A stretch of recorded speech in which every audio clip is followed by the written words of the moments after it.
নবীজি দুনিয়াতে আসার প্রায় 400 বছর আগের ঘটনা। রোমান সাম্রাজ্যের অধিভুক্ত এক রাষ্ট্রের বাদশা জালিম রাজা ছিল, তার নাম ছিল দাকিয়ানুস। ওই জালিম বাদশা তার রাষ্ট্রের সকল জনগণকে শিরক করতে বাধ্য করত এবং তার রাষ্ট্রে তাওহীদবাদী কোনো মানুষ পেলে ওই মানুষের উপরে সে নির্যাতন করত, নিপীড়ন করত। ওই জালিম বাদশা তার রাষ্ট্রের সকল জনগণকে শিরক করাতে বাধ্য করত। এখনো দুনিয়াতে এমন বহু শাসক আছে যারা তাদের দেশের জনগণকে জোর করে শিরক করাতে বাধ্য করে। সেই দাকিয়ানুস বাদশার আমলে সেই দেশে একদিন রাষ্ট্রীয়ভাবে উৎসব পালন করা হতো, মেলার আয়োজন করা হতো। সেই মেলায় দেশের শিশু, কিশোর, যুবক, তরুণ, আবাল, বৃদ্ধ, বনিতা, নারী, পুরুষ সবাই পার্টিসিপেট করত, সবাই সেই মেলায় অংশগ্রহণ করত। মেলার দিনে, উৎসবের দিনে সবাই সেখানে হাজির। পৌত্তলিকতা, মূর্তি পূজা সেখানে প্রকাশ্যে চলছে, বাধা দেওয়ার কেউ নাই, কারণ স্বয়ং রাজা, স্বয়ং বাদশাহ সবাইকে বাধ্যতামূলকভাবে এই শিরকি কর্মকাণ্ডে লিপ্ত হতে বাধ্য করছে। একজন যুবক সেই মেলা থেকে হঠাৎ করে উঠে গেল, শুনতেছেন তো? হঠাৎ করে এক যুবক ওই মেলার অনুষ্ঠান থেকে উঠে গেল, সভাস্থল ত্যাগ করে সভাস্থল থেকে ও দূরে একটা গাছ দেখলো। ওই গাছের ছায়ার নিচে বসলো, বসে বসে চিন্তা করলো, আমার জাতির লোকেরা তারা যে শিরক করছে, মূর্তি পূজা করছে, এটা তো আসলে ঠিক নয়। কারণ যেটাকে তারা নিজের হাতে বানিয়েছে ওইটার খালিক স্রষ্টা হলো তারা, তো স্রষ্টা কেমনে সৃষ্টির পূজা করে?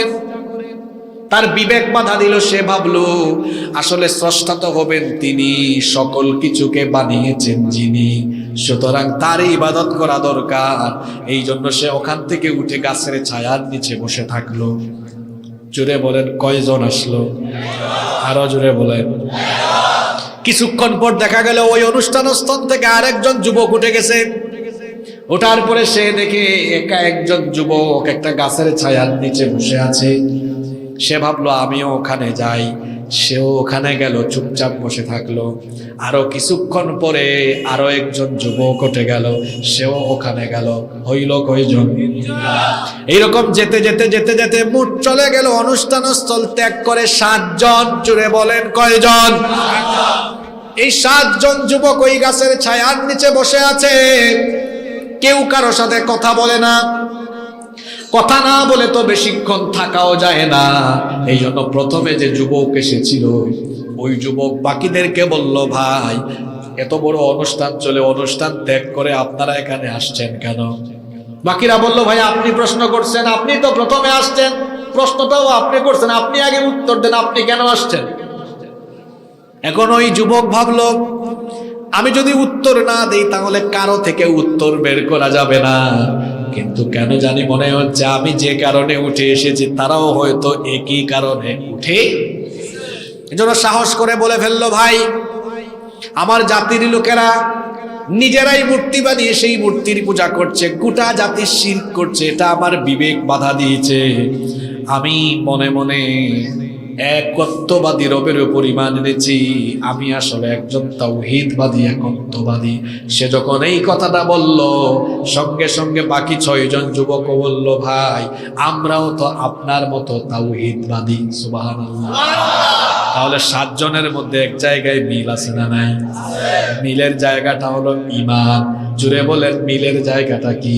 ঈমান। এই 7 জন যুবক উঠে আসলো, তারা দেখলো তাদের মধ্যে মনের মিল হয়ে গেছে।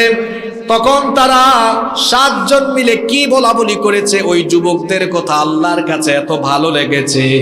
তাদের কথাগুলো আল্লাহ এই সূরার ভেতরে, সূরা কাহাফের 14-15 নম্বর আয়াতে তুলে দিলেন। আল্লাহ বলছেন, وَرَبَطْنَا عَلَى قُلُوبِهِمْ إِذْ قَامُوا فَقَالُوا رَبُّنَا رَبُّ السَّمَاوَاتِ وَالْأَرْضِ لَن نَّدْعُوَ مِن দুনিহি ইলাহা লাকাদ কুলনা ইদান শাতাতা। আল্লাহ বলছেন, আমি তাদের অন্তরের মধ্যে ঈমানকে বদ্ধমূল করে দিয়েছিলাম। এজন্য তারা যখন ওই মেলা থেকে উঠে গিয়েছিল, তারা বলেছিল এই মূর্তিগুলো আমাদের রব নয়, রব্বুনা রব্বুস সামাওয়াতি ওয়াল আরদ, আসমান সমূহ আর জমিনের রব যিনি আমাদের রব হলেন তিনি। লান নাদউ মিন দুনিহি ইলাহা, তাকে ছাড়া অন্য কাউকে আমরা ইলাহ হিসাবে ডাকবো না। যদি ডাকি লাকাদ কুলনা ইদান শাতাতা, তাহলে আমরা গর্হিত কাজ করে ফেলবো। তারা আরো বলেছিল হাউলাই কওমুন ইত্তাখাযু মিন দুনিহি আলিহা, আমাদের এই মূর্খ সম্প্রদায় যাদেরকে তাদের ইলাহ বানিয়েছে, না বুঝে বানিয়েছে, লাউলা ইয়াতুনা আলাইহিম বিসুলতানিন বাইয়িন, এগুলো যদি তাদের ইলাহ হয়, উপাস্য হয়, তাহলে কেন তারা সুস্পষ্ট প্রমাণ নিয়ে আসে না? মুশরিক এবং বেদাতের সাথে যারা লিপ্ত, এদের কাছে কোনো যুক্তি নাই, প্রমাণ নাই, শুধু যুক্তি হলো একটা, এগুলো আমাদের পূর্বপুরুষ বাপদাদা করেছে, এই জন্য আমরাও করি। এটা ছাড়া তাদের কাছে আর কোনো যুক্তি নাই। এই যুবকরা যখন এগুলো বলাবলি করছে, রাষ্ট্রীয় গোয়েন্দার নজর ফাঁকি দেওয়া কি সম্ভব নাকি? প্রত্যেকটি রাষ্ট্রের গোয়েন্দা বাহিনী থাকে। এই 7 জন যুবক যখন মেলা স্থল ত্যাগ করে গাছের ছায়ায় বসে এগুলো নিয়ে আলোচনা করছে, রাষ্ট্রীয় গোয়েন্দা সব জেনে ফেলেছে। জেনে ফেলে এই 7 জন যুবককে গ্রেফতার করলো। গ্রেফতার করে জালিম বাদশার সামনে নেওয়া হলো। জালিম বাদশা সব যখন জেনে ফেললো, সে তখন বলল, যুবকেরা শোনো, তোমরা যদি যুবক না হয়ে বুড়া হইতা, এক্ষুনি তোমাদের শরীর থেকে মাথা আলাদা করে ফেলতাম। কিন্তু তোমরা তো যুবক মানুষ, হয়তো আবেগের বসে সিদ্ধান্ত নিয়েছো।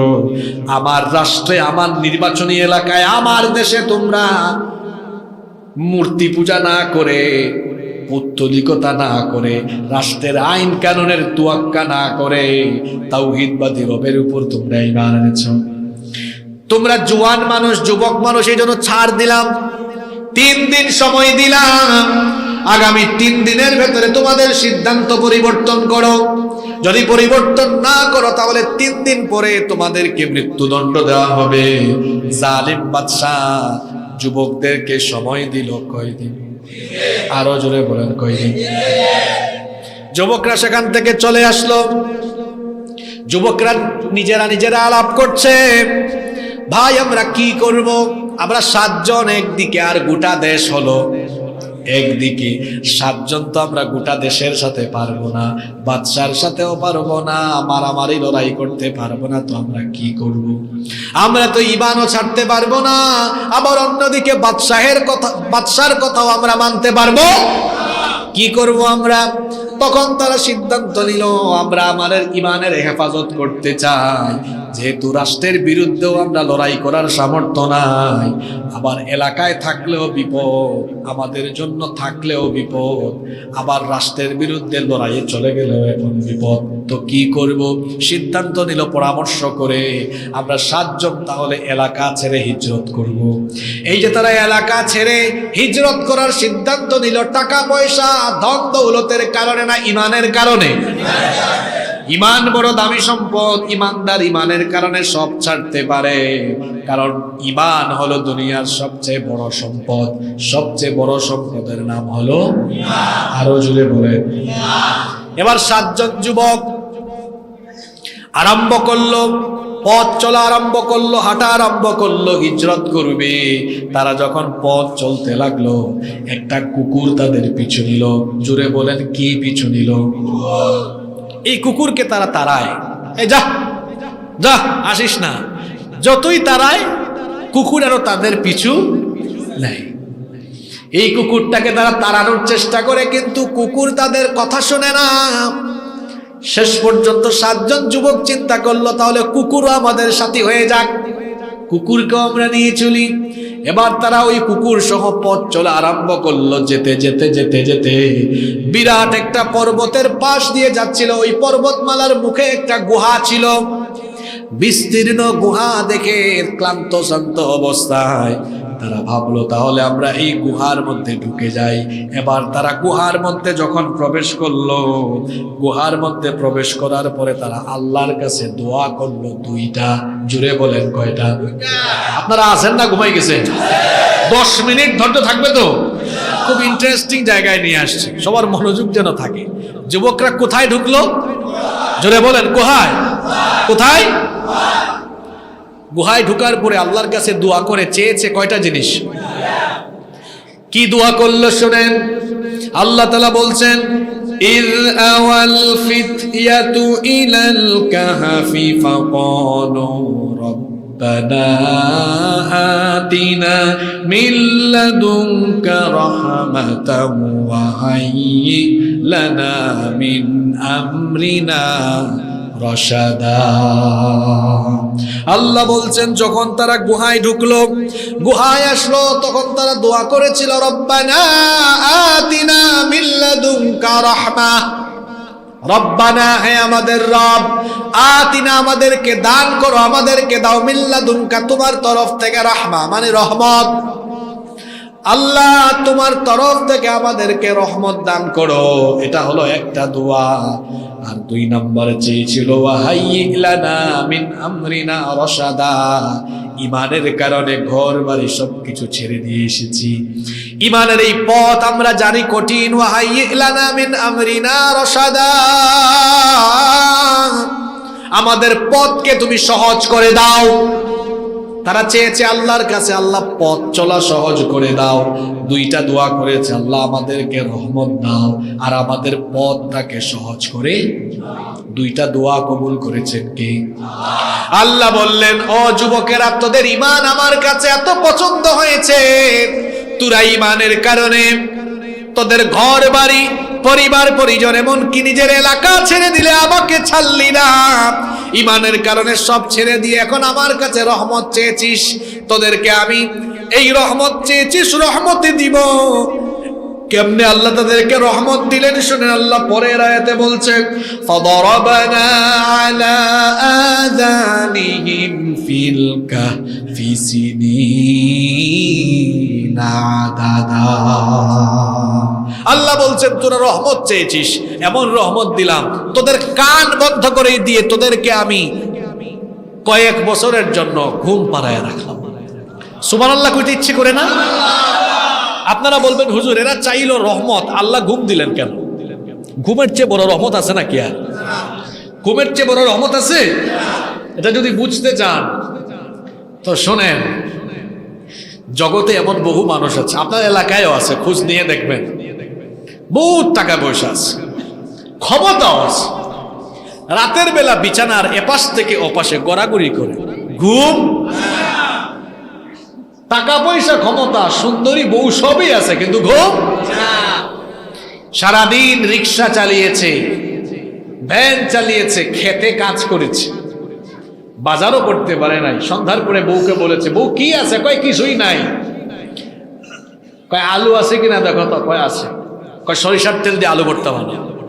আলু ভর্তা, ডাল আর গরম গরম মোটা চালের ভাত দিয়ে খাইয়া এশার নামাজের পরে যখন ঘুমাইছে, ঘুমানো মাত্র ঘুমিয়ে গেছে। আর ওইদিকে ওই বেটার এত পয়সা, এত পয়সা, এত টাকা, রাতের বেলা ঘুম। দেখা হইলে সকালবেলা হুজুরকে বলে, হুজুর ঘুমাইতে তো ঘুম তো। আসলে হারাম ঘুরদের ঘুম থাকে না, হারাম ঘুরদের ঘুম থাকে না। কোন মানুষ যখন হারাম খায় তার এমনি ঘুম চলে যায়। হারামের একটা আলামত চেহারায় ফুটে উঠে। দেখবেন আমার সম্মানিত ভাই ইমাম সাহেবের বেতন 10-12 হাজার টাকা, এটা দিয়ে খুব কষ্ট করে তিনি চলেন, কিন্তু দেখবেন ইমাম সাহেবের চেহারা সুন্দর, বাচ্চাদের চেহারাও কালো হইলেও চেহারায় মায়া আছে। আর আরেক বেটা জনগণের সব সম্পদ চুরি করে ডাকাতি করে খায়, জনগণের মাল মাইরা খায়, সুদ ঘুষ অন্যায় পথে হারাম পথে অর্থ কামায়। দেখা যায় এসির নিচে থাকে, এসি গাড়িতে চড়ে, ভালো ভালো খাবার দাবারও খায়, তারপরেও দেখবেন চেহারাটা দেখতে কেন জানে চুরের মতো লাগে। খায় তো নিজের মাল না, সব মানুষের মাল, যেন চেহারার মধ্যে একটা আলামত ফুটে উঠে। ঠিক কিনা বলেন? কষ্ট হচ্ছে নাকি আপনাদের? এই যুবকরা আল্লাহর কাছে চেয়েছে রহমত। আল্লাহ বললেন তোদেরকে এমন রহমত দিলাম, যা তোরা, আমি তোদের কান বন্ধ করে ঘুম পাড়ায় দিলাম। আচ্ছা, এখানে আরেকটা কথা, আল্লাহ কি বন্ধ করে দিলেন? জোরে বলেন। এখানে কান বন্ধ করার কথা আল্লাহ কেন বলেছে? শোনেন, আপনার কান যদি খোলা থাকে ঘুমাইতে পারবেন না। আমরা যখন ঘুমাই রাতের বেলা, সর্বপ্রথম চোখ বন্ধ করি, সব শেষে কান ঘুমায়। দেখবেন জীবাণু, আপনারা এই নোয়াখালীতে আঞ্চলিক ভাষায় জীবাণুকে কি বলেন? তন্ত্রাকে জুরুনি। জুরুনি, ঠিক আছে, আমার মাখরাজ মনে হয় ঠিক মতো হয় নাই, আপনারা বুঝলে হয়েছে। তো এই দেখবেন ঝুরুনি আসছে অথবা ঘুমাইছে, হঠাৎ করে কাচের কিছু ঘরে পড়ছে, বিকট আওয়াজ হয়েছে, দেখবেন ঘুম ভেঙে যায়, কারণ কান তখনও। আবার আমরা যখন সকালবেলা চোখ খুলি, তখন চোখ খোলার আগে আগে কান সজাগ হয়। দেখবেন ফজরের আজান আগে কোন দিক দিয়ে ঢুকে? মানুষ যখন ঘুমিয়ে যায়, সব শেষে কান নিস্তেজ হয়, তখন গভীর ঘুমে আচ্ছন্ন হলেন। তো আল্লাহ বলেছেন রহমত চেয়েছিস, তোদের কান বন্ধ করে একদম সতেজ ফ্রেশ একটা ঘুমে তোদেরকে রেখে দিলাম। সুবহানাল্লাহ। আরেকটা দোয়া করেছিল, আল্লাহ আমাদের কাজ সহজ করে দাও। তো তারা যে পথে আছে তাদের পথ চলা সহজ, তাদের পথটা ইমানের পথ। কিসের পথ? তাদের পথ চলা তারা আল্লাহর কাছে চেয়েছে, আল্লাহ সহজ করে দাও। আল্লাহ বলেন যা, এইটাও কবুল করলাম, তোরা ঘুমায় থাক। যাদের কারণে তোরা দেশ ত্যাগ করলি, এদেরকে সাইজ করা, এদেরকে ইমানের পথে আনার দায়িত্ব তোদের না, আমি আল্লাহ নিজেই এনে দিব। সুবহানাল্লাহ কইতে ইচ্ছে করে না? এই যুবকগুলো এই যে ঘুমালো, কতদিন ঘুমিয়েছে শুনেন? আল্লাহ বলছেন এই যে তারা ঘুমালো, ওয়ালাবিথু ফি কাহফিহিম 300 সিনিনা ওয়াজদাদু 9। যখন তারা এভাবে ঘুমালো, কান বন্ধ করে ঘুম পাড়ালাম, এক ঘুমে 309 বছর কেটে গেল। কত বছর? এই যুবক পোলা পাইন, তোমরা কথা কও না কেন? কত বছর? আপনারা ঘুমান কয় বছর? কয়েক ঘন্টা, 3, 4, 5, 6 ঘন্টা, তাই না? আর এই যুবক ঘুমাইছে, এই 7 জন যুবক কত বছর? এই 309 বছরে আল্লাহ গোটা এই রাষ্ট্রকে সাইজ করে দিয়েছেন। গোটা রাষ্ট্রের সব মানুষকে আল্লাহ তার কুদরতি ব্যবস্থাপনায় তাওহীদবাদী বানিয়ে দিয়েছে। সুবহানাল্লাহ পড়বেন না? আবার লম্বা ঘটনা আমি সংক্ষেপে বলছি। এরা যখন ঘুমিয়ে গেল, এদের ঘুমটা যেন না ভাঙে, ঘুমে যেন ডিস্টার্ব না হয়। আল্লাহ বলেছেন ও নবী, ঘুমে যেন ডিস্টার্ব না হয়, এই জন্য তাদের গুহার মুখ ছিল উত্তর দিকে। সূর্য যখন উদিত হতো, সূর্য যখন উঠতো, সূর্যের আলো যদি গুহার ভেতরে ঢুকতো, তাদের গায়ে সূর্যের আলো লাগলে ঘুম ভেঙে যেত। এই জন্য আমি আল্লাহ এই ইমানদার যুবককে এত পছন্দ করেছি, এত ভালোবেসেছি। প্রত্যেক দিন সূর্য উঠানোর সময় আমি ডান দিকে কাত করে উঠাতাম, আর সূর্য ডুবানোর সময় বাম দিকে কাত করে ডুবাতাম, যাতে তাদের ঘুমের মধ্যে কোনো বিঘ্নতা সৃষ্টি না হয়। শুধু তাই নয়, এভাবে চিত হয়ে যদি শুয়ে থাকে, পোকামাকড় ডিস্টার্ব করবে। এই জন্য আমি তাদেরকে ডান বাম পাশ করিয়েছি, যাতে করে পোকামাকড়ও ডিস্টার্ব না করে। এভাবে আল্লাহ তাদেরকে 309 বছর ঘুম পাড়িয়ে রাখলেন। জোরে বলেন কয় বছর? আপনারা আছেন নাকি এখানে? এবার শুনেন, যা কিছু বলার জন্য এতক্ষণ এই ঘটনাটা শুনাইলাম, 309 বছর পরে আল্লাহ এদেরকে ঘুম থেকে উঠাইছেন। কত বছর পরে? 309 বছর পরে এরা যখন ঘুম থেকে উঠেছে, একটা আরেকটারে জিগায়, এই কাম লাবিসতুম, কত সময় ঘুমাইছো? একজন উত্তর দিয়েছে, তারা যখন গুহায় ঢুকেছিল তখন সকালবেলা ছিল, সকালবেলা গুহায় ঢুকেছিল। আর 309 বছর পরে যখন ঘুম ভাঙছে, সময়টা ছিল বিকালবেলা, সময়টা ছিল। একটা আরেকটারে জিগায় ঘুম থেকে উঠে, কি রে কতক্ষণ ঘুমাইছ? তখন উত্তর দে, লাবিথনা ইয়াওমান আও বা'দা ইয়াওম, কয় মনে হয় একদিন অথবা অর্ধেক দিন, একদিন বা। একজন বলতেছে মনে হয় সকালে ঘুমাইছি বিকালে উঠছে, একজন বলতেছে না মনে হয় একটু বেশি ঘুমাইছি, একদিনের উপরে হয়ে তর্ক শুরু হয়ে গেছে, তর্কাতর্কি আরম্ভ হয়েছে। কেউ বলে এতক্ষণ, আরেকজন বলে না এতক্ষণ। এরকম তর্কাতর্কি যখন শুরু হয়ে গিয়েছে, তখন তারা বলল ক্বালু রাব্বুকুম আ'লামু বিমা লাবিসতুম। ভাই তর্কাতর্কি বাদ দাও, কতক্ষণ আমরা ঘুমিয়েছি কেউ জানে না, জানেন যিনি তিনি কে। তর্কাতর্কি বাদ দাও, ঘুম থেকে উঠলে পেটে কি লাগে? আরো জোরে বলেন ভাই, তর্ক বাদ দাও, আগে পেটে কিছু দাও। এবার 7 জন পকেট থেকে পয়সা বের করলো, রৌপ্য মুদ্রা বের করে একজনকে টাকাগুলা দিল, মুদ্রাগুলা দিল। মুদ্রাগুলো দিয়ে তারা তাকে বলল ফাবাসু আহাদাকুম বিওয়ারিকিকুম হাদিহি ইলাল মাদিনা। এই রৌপ্য মুদ্রা নাও, বাজারে যাও, বাজারে যাও, গিয়ে যা পাও তা কিনে ফেলিও না। ফালইয়ানজুর আইয়ুহা আযকা তাআমা, পবিত্র খাবার যেটা বাবা সেটা কিনবা। এখান থেকে একটা শিক্ষা নেন, টাকা পয়সা আছে বলেই হারাম জিনিস খাওয়া যাবে না, বরং টাকা পয়সা থাকলেও হালাল জিনিসগুলা খাওয়া লাগবে। বললো যাও ভাই, তুমি গিয়ে দেখো, বাজারে গিয়ে পবিত্র কোনো জিনিস, হালাল খাবার। আমরা 7 জন তো ইমানদার, আর সবগুলা তো বেঈমান। হারাম খাবার আর ভালো খাবার। আবার পাঠানোর সময় বলতেছে মুখ বান্ধা যাও, কারণ দেখলেই বিপদ আছে না নাই, আমাদের নামে মামলা আছে, যাও। কারণ যদি টের পায় তো সবগুলারে আবার অ্যারেস্ট করবে, মৃত্যুদণ্ড দিবে, পাথর নিক্ষেপ করবে, অথবা আমাদেরকে জোর করে তাদের ধর্মে নিয়ে যাবে। সাবধানে যাও। যারে পাঠাইছে, শুনতেছেন তো আপনারা? গুহা থেকে বের হয়ে এসে দেখে হায় হায়, সব কেমন জানি অচেনা আর অজানা, কেমন কেমন জানি লাগে। এমন লাগে কেন? আপনাদের দুর্গানগর 2000 সালে, আজ থেকে 24 বছর আগে কি এরকম ছিল? এরকম ছিল? অন্যরকম ছিল। আজ থেকে 50 বছর আগে এরকম ছিল? ছিল না। এটা স্কুলের মাঠ। এই স্কুল প্রতিষ্ঠিত হয়েছে কত সালে? 67। যিনি 1967 আগে মারা গিয়েছেন, অলৌকিকভাবে তিনি যদি জীবিত হন, তিনি এই এলাকার সবকিছু দেখে হতভম্ব হয়ে যাবে, কিরে এত কিছু হইল কেমনে, ঠিক কিনা? এই লোক গুহা থেকে বের হয়ে দেখে সবকিছু উলট পালট লাগে। আমি গুহাতে ঢুকার আগে ছিল যেমন তেমন, ভাবছে বুঝছি, মনে হয় ঘুম থেকে উঠছি, এই জন্য একটু কেমন কেমন। কিন্তু একটু সামনে এগিয়ে যাওয়ার পর ডানে বামে যে মানুষ দেখে, এখন তো আরো অবাক হয়ে গেছে। কই কিরে, একটু আগে দেখলাম এলাকা একটু উলট পালট লাগে, এখন কি মানুষও উলট পালট হয়ে গেল? আমার না হয় মুখ বান্দা, আমার করিম চাচা রহিম চাচা আমাকে দেখে না, আমাকে চিনতেছে না, কিন্তু আমার করিম চাচাকে দেখি না, রহিম চাচাকেও দেখি না, আরো কিছু চাচাদেরকে দেখি।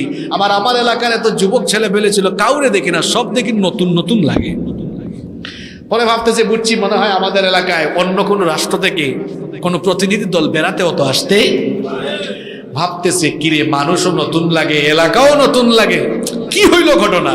ভাবতে ভাবতে ভাবতে ভাবতে বাজার পর্যন্ত গেছে। বাজারে গিয়ে এক দোকান থেকে কিছু খাবার দাবার কিনেছে। দোকান থেকে খাবার দাবার বা কোনো কিছু কিনলে আমরা কি দেই? এখন বেচারা টাকা দিয়ে চলে যাচ্ছে। দোকানদার বলে, এই মিয়া খারান, জিনিস নিয়ে যান। আমার জিনিস কোথায়? টাকা দেন। কয় দিছি না। এটা কি দিছেন? আচ্ছা বলেন তো, 2024 সালের মুদ্রা আর 1990 সালের মুদ্রা, আমাদের বাংলাদেশি যে মুদ্রা আছে, টাকা যে ছাপাগুলো, মুদ্রণ কি একরকম? এখানে যে ছেলেরা আছো, যারা এখনো ছাত্র পড়াশোনা করো, তরুণ যুবক যারা আছো, এখানে যাদের বয়স 15-16 বছর, এরা 10 পয়সা 20 পয়সা দেখে নাই, 25 পয়সা দেখে নাই। দেখছে এরা? এরা দেখেও না এগুলো। আমরা ছোটবেলায় ওই যে 1 টাকার কয়েন দেখছি, লাল লাল, মনে আছে? 25 পয়সাও ছিল, 10 পয়সাও ছিল, এখন ওগুলা নাই। এখন টাকার মুদ্রণ, এখন তো 200 টাকার নোটও আছে, 1000 টাকার নোটও আছে। এক সময় 500 টাকার নোট আরেক রকমের মুদ্রণ ছিল। তো পাকিস্তান পিরিয়ডে একরকম মুদ্রা ছিল। আবার আমরা যখন ভারতীয় উপমহাদেশে ছিলাম, যখন অখণ্ড ভারত ছিল, তখন মুদ্রা আরেক রকম ছিল। ব্রিটিশ পিরিয়ডে মুদ্রা আরেক রকম। এখন এই লোক খাবার কিনে দোকানদারকে যে মুদ্রা দিয়েছে, এটা কত বছর আগের মুদ্রা? এখন এই মুদ্রা কি এখন চলে? আচ্ছা, আপনাদের এলাকায় মন্টু ভাইয়ের দোকান থেকে কিছু কেনার পরে কেউ যদি পাকিস্তানের মুদ্রা অথবা ইন্ডিয়ার বর্তমানটাও দেয়, রুপি দিয়ে চলে যায় বা ডলারও দেয়, কাজ হবে? বলবে ভাই আমারে টাকা দে, কি দে? এই লোক চলে যাচ্ছে 309 বছর আগের মুদ্রা দিয়ে, দোকানদার বলে এই না দাঁড়ান, টাকা দিয়ে যান। মিলে গেছে না? যাই হোক, এটা হয়তো অনাকাঙ্ক্ষিত ভাবে মিলছে, আমি আসলে জানি না। মন্টু ভাই কিন্তু খুশি মনে মনে যে হুজুর আমার নামটা বলছে। অসুস্থ, আল্লাহ শিফা দান করেন। কেমনে কেমনে আজকের ওয়াজে একদম দোকানদারের নামও কমন পড়ে গেছে। আপনারা আবার ভাবিয়েন না হুজুর মনে হয় মন্টু ভাইয়ের দোকানের বিজ্ঞাপন দিয়ে গেল। আসলে আমি জানতামই না এখানে যে মন্টু নামে কেউ আছে। আল্লাহ আকবার, খুবই অসুস্থ, আল্লাহ ভাইকে শিফা দান করেন। যাই হোক, দোকানদার বলে ভাই টাকা দেন। কয় ভাই আপনাকে না টাকা দিলাম। কয়টা টাকা দিচ্ছেন আপনি? আপনি তো এটা গুপ্তধন চুরি করে আনছেন মনে হয়। এখন আরো বিপদে পড়ছে। কয় ভাই গুপ্তধন হবে কেন, এটা তো আমার টাকা, আমি আপনাকে আমার টাকায় দিয়েছি। কয় না, সত্যি কথা বলেন, আপনি এটা কোন জাদুঘর থেকে আনছেন অথবা কোথার থেকে চুরি করে আনছেন? কয় ভাই না, এটা আমার টাকা। যখন স্বীকার করে না, তখন নগর কোতোয়াল মানে সিটি কর্পোরেশনের মেয়র, বুঝেন তো আপনারা, মানে এরকম নগরীর বড় কর্তা ব্যক্তিকে ডেকে আনছে। নগর কোতোয়াল এসে ওই মুদ্রা দেখে অবাক, এই যুবক, তুমি তো এই মুদ্রা কোনো জাদুঘর থেকে নিয়ে এসেছো চুরি করে, নইলে তুমি কোথাও থেকে কোনো গুপ্তধনের মালিক হয়েছে, কোথায় পেয়েছো বলো? এই যুবক বলে ভাই আপনাদের মাথা কি খারাপ হয়েছে? কিন্তু আমার টাকা দিয়েছে, আমি গুপ্তধন হবে কেন? মুদ্রা টাকা, এই টাকাটাই তো দিয়েছে। নগর কোতোয়াল বলল না না, এর কাছে আরো বিরাট কোনো গুপ্তধন থাকতে। সে খবর দিয়েছে বাদশাকে। বাদশা খবর পাইয়া বাদশাও হাজির হয়েছে। বাদশা বলল, এই যুবক, তুমি এই মুদ্রা কোথায় পেয়েছো? কি বলেন আশ্চর্য কথা, এই মুদ্রা তো আমার, আর আমার সাথীরাও আছে আমার সাথী, এগুলো আমার সাথীদের টাকা। কয় তোমার সাথীরা কোথায়? কয় আছে তো। কয় কোথায়? কয় যে গুহায়। কয় নিয়ে চলো। এবার গেছে কোথায়? শুনতেছেন তো আপনারা? বাদশা সহ গেছে গুহায়। যাওয়ার পরে বাদশা বলতেছে, দেখো আমি কিন্তু বাদশা, তোমরা আমার কাছে সত্য কথা স্বীকার না করলে আমি কিন্তু অ্যাকশন নিব। যুবকরা এখন বলে আপনি আবার কিসের বাদশা? কারণ যুবকরা তো ভাবছে তারা সকালে ঘুমাইছে বিকালে, তারা তো বাদশাকে চিনে। এখন তারা তো আর জানে না 309 বছরে 7-8টা জেনারেশন শেষ, কত বাদশা শেষ, এটা নতুন। যুবকরা বলে আপনি ফাইজলামি করেন না, আপনি কি এর বাদশা? আমরা বাদশাকে ভালো করে চিনি, বাদশার সাথে আমাদের দেখা সাক্ষাৎ। আশেপাশের লোকেরা বলে এই ফাইজলামি করতে করতে তোমরা বাদশাকে নিয়ে ইয়ে করতেছো, ফাইজলামি, এটা আমাদের বাদশা। বাদশা তখন বললেন, এই আমি বাদশা না, তোমাদেরকে কে বলছে? কয় আমরা বাদশাকে চিনি, বাদশা আমাদেরকে মৃত্যুদণ্ডের আদেশ দিয়েছেন বলেই তো আমরা 7 বন্ধু এখানে, আপনি কি এর বাদশা? তখন এই বাদশা বুঝলো, বুঝছি, তার মানে আমার আগেকার জামানার বাদশাদের আমলে এদের বিরুদ্ধে কোনো মামলা মনে হয়। এবার এদের পরিচয় বের করার জন্য বাদশা তার অফিসের কর্মচারীদেরকে বললেন, আমার আগের জামানার বাচ্চাদের ফাইল তলব করো, ফাইল তলব করে দেখো এই 7 জনের নামে কোনো মামলা পাওয়া যায় কি। এরা এবার ফাইল তলব করতে করতে পাইছে 300 বছর আগে ওই বাদশা দাকিয়ানুসের আমলের, দাকিয়ানুস বাদশার আমলের ফাইল পেয়েছে যে 7 যুবক তাওহীদবাদী হওয়ার কারণে বাদশা এদের জন্য মৃত্যুদণ্ডের আদেশ দিয়ে ছিলেন। তখন এই বাদশা বললেন, তোমরা তো যার ভয়ে এখানে চলে এসেছো, মানে যার সাথে তোমাদের সমস্যা হওয়ার পর এখানে আসছো, ওই বাদশা তো আরো 300 বছর আগে। 309 বছর তোমরা এত সময় এই গুহার ভেতরে আসছো কেমনে? কয় কি আর 309 বছর, আসছি সকালে মাত্র, বিকালে না ঘুম থেকে উঠছি। বাদশা বুঝায় বললেন যে না, সকাল বিকালের ব্যাপার না, এখানে তোমরা 309 বছর পর্যন্ত এখানে ঘুমিয়েছিলে। এখন আপনাদের প্রশ্ন হতে পারে, হুজুর এরা না হয় 309 বছর ঘুমাইলো, আল্লাহ হঠাৎ করে এদেরকে আবার জিন্দা করছেন কেন? এর একটা কারণ আছে না নাই? জি, আল্লাহ এদেরকে কেন জাগ্রত করলেন, ঘুম থেকে উঠালেন, কারণটা কি বলবো? ওই যে যুবকরা আল্লাহর কাছে দোয়া করছিল, কয়টা মনে আছে? একটা রহমতের দোয়া, রহমত তো পাইছে, ঘুমাইছে। আরেকটা বলছিল আল্লাহ আমাদের পথ কি করে দাও। আল্লাহ এমন সহজ করছেন, এমন সাইজ করছেন, গোটা রাষ্ট্রের মানুষ ইমানদার হয়ে গেছে। সুবহানাল্লাহ। ইমানদার হলেও ওই জামানার মানুষগুলো মৃত্যু পরবর্তী জীবনের ব্যাপারে সন্দেহ সংশয় নিরূপণ করত। মৃত্যু পরবর্তী জীবন আখিরাতের ব্যাপারে তারা সন্দেহ রাখত। মৃত্যুর ব্যাপারে আমাদের কারো কোনো সন্দেহ। সকল ধর্মের মানুষ মৃত্যু বিশ্বাস করে, কিন্তু মরার পরে যে আবার আল্লাহ জীবিত করবেন এইটাও অনেক মানুষ পৃথিবীতে বিশ্বাস করে। এই বাদশার আমলে মানুষগুলো ইমানদার হলেও মৃত্যু পরবর্তী জীবনের ব্যাপারে তারা সন্দেহ রাখত। এই জন্য এই বাদশা অত্যন্ত পরহেজগার ছিল। বাদশা দোয়া করেছিল, আল্লাহ এমন কোন অলৌকিক ঘটনা ঘটাও যাতে করে আমার দেশের মানুষগুলো মৃত্যু পরবর্তী জীবনের ব্যাপারে ঈমান ভালো করে আনে। এই বাদশার দোয়া আল্লাহ কবুল করে এই অলৌকিক ঘটনা ঘটালেন। গুহার ভেতরে 309 বছর ঘুমিয়ে থাকা যুবকগুলোকে আল্লাহ ঘুম থেকে জাগ্রত করলেন। এরপরে বাজারেও পাঠালেন। বাজারে পাঠানোর পরে কথাবার্তা বলায় সব ঘটনা তো বললাম, পরিচয় আল্লাহ করালেন। কেন আল্লাহ করালেন এবার আল্লাহ তাআলা সেটা বলছেন। এই ঘটনাটা আমি এই জন্য ঘটালাম, ওয়াকাযালিকা আ'থারনা আলাইহিম লিয়া'লামু আন্না ওয়া'দাল্লাহি وأن الساعة لا ريب فيها। এই ঘটনাটা আমি এই জন্য ঘটিয়েছি, এদের পরিচয় আমি এই জন্য মানুষকে জানিয়েছি। 309 বছর পরে ঘুম থেকে উঠায় এদের পরিচয় সবার সামনে ফাঁস করে দিয়েছি এই জন্য, যাতে করে তারা জানতে পারে লিয়ালামু আন্না ওয়াদাল্লাহি হক, আল্লাহর ওয়াদা সত্য। কিয়ামতের জন্য ওয়াদা করেছেন কে? যাতে করে তারা জানে আল্লাহর ওয়াদা সত্য। ওয়া আন্নাস সাআতা লা রাইবা ফিহা, অবশ্যই কিয়ামত আছে, আখিরাত আছে, কোনো সন্দেহ নাই।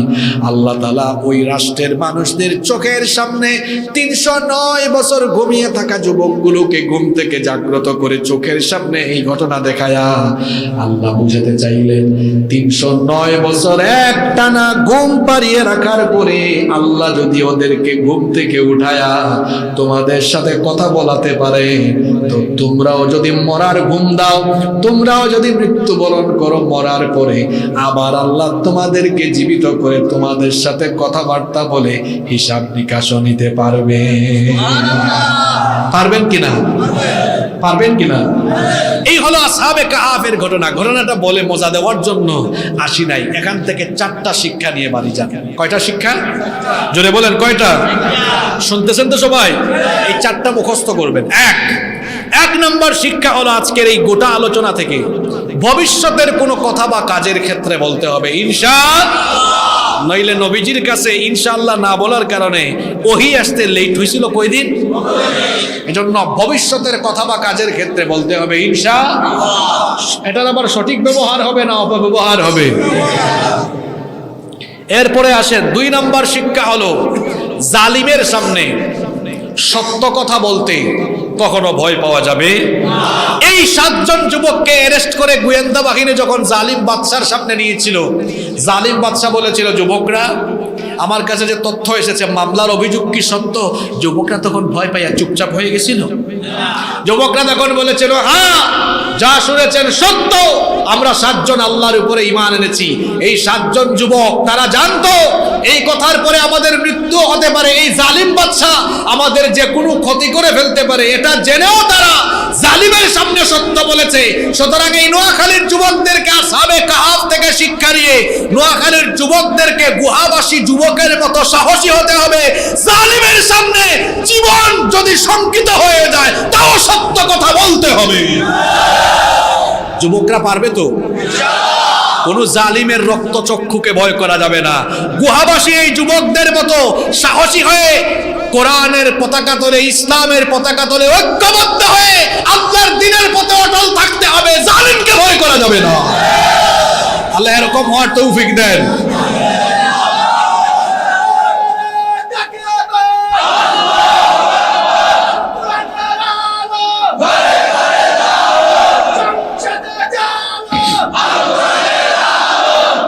এরপরে কয়টা শিক্ষা বললাম? 3 নাম্বার, শিরকের ক্ষেত্রে কোনো আপোষ। এই যুবকদেরকে বাদশা সময় দিয়েছে 3 দিন, যে 3 দিন পরে আসো, আসলে আমরা আপোষ করে ফেলি, এসব বাদ দাও। যুবকরা কি আপোষ করেছে? এই যে একজন ভাই বলল আল কোরআনের আলো ঘরে ঘরে সংসদে জ্বালো, সব জায়গায় জ্বলার দরকার আছে না নাই? কোরআনের পথে থাকতে গিয়ে আপোষ আসবে, অনেক সময় বলবে আপোষ করো, এটা দিব ওইটা দিব, লোভ লালসা দেখাবে। কিন্তু ইমানদাররা, হকপন্থীরা কখনো সত্যের পথে আপোষ প্রস্তাবকে গ্রহণ করবে না, বরং ইমানদারেরা ইমানের জন্য জীবন দিবে, তাও সত্যের উপরে টিকে থাকবে। এটা আজকের আলোচনার 3 নম্বর শিক্ষা। 4 এবং সর্বশেষ গুরুত্বপূর্ণ শিক্ষা হলো শেষ ভালো যার, সব ভালো। এই পুরা কাহিনী দিয়া আল্লাহ আসলে আখিরাতের জীবন যে আছে এটা বুঝাইতে চেয়েছেন। এই যে মরার পরে, এই যে আমার দিকে তাকান, বলছিলাম না শেষ কথাটা শুনতে হবে, শেষ ভালো যার, সব ভালো। আজকে মাদের উদ্দেশ্য, বোনদের উদ্দেশ্য শেষ কথাটা বলে যাচ্ছি, সবার উদ্দেশ্যে। 4 নম্বর শিক্ষা হলো যে আল্লাহ তাআলা 309 বছর এই এদেরকে ঘুম পাড়ায়া উঠাইতে পেরেছেন, আমরা মরে গেলে আল্লাহ চিন্তা করতে পারবেন না? হিসাব নিবেন না? এই মরার পরে আল্লাহ হিসাব নিবেন, এই ভয়টা অন্তরে থাকলে নামাজ কাজা হবে? জোরে বলেন হবে? সুদ ঘুষ খাবে, অন্যায় করবে, লুটপাট করবে, মানুষের মাল মাইরা খাবে। আমার মা বোনটা যদি এই ভয়টা রাখে মরার পরে আল্লাহ হিসাব নিবেন, বেপরদা অবস্থায় ঘর থেকে বের হবে, তাহলে বোঝা গেল আখিরাতের ভয়, পরকালীন ভয় মানুষকে জান্নাতের পথে ধাবিত করে। এই জন্য 4 এবং সর্বশেষ শিক্ষা হলো আমরা আখিরাতের জবাবদিহিতা অন্তরে লালন করে জীবন পরিচালনা করব।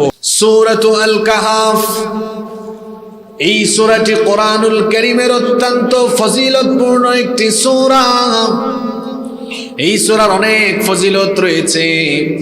মুসলিম শরীফের এক রিওয়ায়াতে এসেছে, আবু দারদা রাদিয়াল্লাহু আনহু, তিনি এই হাদিসের বর্ণনাকারী সাহাবী, তিনি বলেছেন রাসূল করিম সাল্লাল্লাহু, কেউ তো বললেন না, সবাই পড়েন সাল্লাল্লাহু আলাইহি ওয়াসাল্লাম বলেছেন, মান হাফিযা 10 আয়াতিন মিন আউয়ালি সূরাতিল কাফি উসিমা মিন ফিতনাতিদ দাজ্জাল।